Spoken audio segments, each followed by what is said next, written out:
Welcome to 6 TV నేను సంజునేక్ updates చూస్తే పతాంజలి ఆయుర్వేద సంస్థ ప్రకటనలపై సుప్రీంకోర్టు తీవ్ర స్థాయిలో ఆగ్రహం వ్యక్తం చేసింది. ప్రజలను తప్పుదోవ పట్టించేలేస్తున్న యాడ్స్ విషయంలో కేంద్ర ప్రభుత్వం కూడా ఇంతకాలం కళ్ళు మూసుకుని కూర్చుందని న్యాయస్థానం మండిపడింది. ఇలాంటి తప్పుదోవ పట్టించే ప్రకటనల విషయంలో ఇంకా జాప్యం చేయడం తగదని వెంటనే వారిపై కఠిన చర్యలు తీసుకోవాలని కేంద్ర ప్రభుత్వాన్ని కోర్టు ఆదేశించింది. తాము తయారు చేస్తున్న హెర్బల్ ఉత్పత్తుల వల్ల కొన్ని వ్యాధులు నయమవుతాయంటూ చాలా కాలంగా పతాంజలి సంస్థ ప్రకటనలు చేస్తోంది. దీనిపై అభ్యంతరం వ్యక్తం చేస్తూ గత ఏడాది సుప్రీంకోర్టులో ఐఎంఏ కేసు వేసింది. పతాంజలి సంస్థ ఇస్తున్న ప్రకటనలు డాక్టర్లను కించపరిచేలా ఉన్నాయని పిటిషన్లో అభ్యంతరం వ్యక్తం చేసింది. ఇక ఈ పిటిషన్పై విచారణ జరిపిన న్యాయస్థానం ఇలాంటి ప్రకటనలు ప్రజలను తప్పుదోవ పట్టిస్తాయని, ప్రభుత్వం ఇలాంటి వాటిపై వెంటనే స్పందించాల్సిన అవసరం ఉందని పేర్కొంది.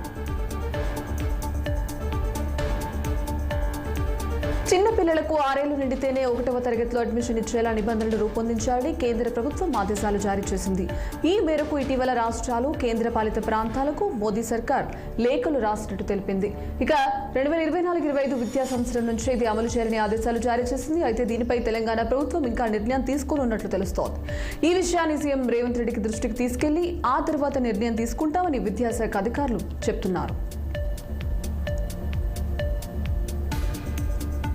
పరిమితికి మించి స్కూల్ పిల్లలను ఎక్కిస్తున్న ఆటోలపై కాకినాడ పోలీసులు ఉక్కుపాదం మోపారు. కాకినాడలో పలు చోట్ల అధిక సంఖ్యలో స్కూల్ పిల్లలను ఎక్కించిన ఆటోలను గుర్తించి వాటిని ట్రాఫిక్ పోలీసులు స్టేషన్కి తరలించారు. పరిమితికి మించి పిల్లలను ఎక్కించకూడదని డ్రైవర్లకు అవగాహన కల్పించారు. నిబంధనలు పాటించిన వారిపై చర్యలు తీసుకుంటామని పోలీసులు హెచ్చరించారు.